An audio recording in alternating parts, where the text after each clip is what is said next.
La croix du Seigneur est pour moi sujet de gloire et signe de victoire. Bénissons le Seigneur.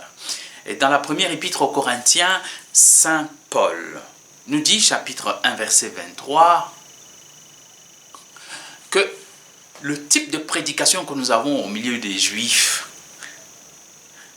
disant que Jésus, ce Jésus qui a été crucifié, est le Messie, c'est scandaleux.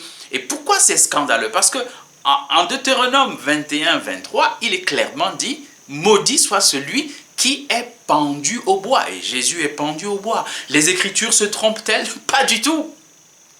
Pas du tout. Mais justement, le Fils de Dieu, qu'est-ce qu'il fait là sur la croix? Il est l'agneau de Dieu qui enlève les péchés du monde.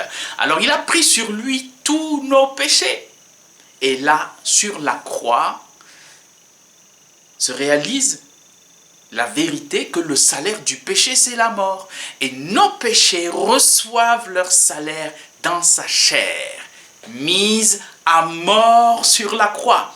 Et donc, maudit effectivement celui qui est pendu au bois, mais il est pendu au bois non pas pour ses péchés à lui, il est sans péché, il est l'agneau sans tache.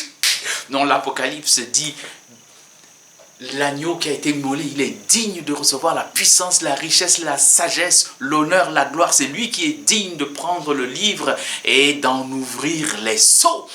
C'est dire que ce n'est pas pour ses péchés qu'il est crucifié, c'est pour les miens et pour les tiens. Et donc, la condamnation qui pesait sur moi et sur toi est tombée sur lui, mais il a vaincu la mort. Il est ressuscité.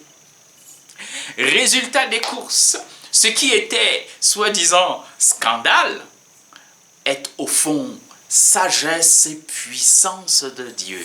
Par la mort de Jésus sur la croix, la victoire est acquise pour nous les pécheurs. La vie est acquise pour nous qui étions morts par nos péchés. Et la vie, résurrection en Jésus ressuscité, dont nous sommes le corps. Ô sagesse éternelle du Dieu vivant, gloire à toi Seigneur. Bénissons le Seigneur.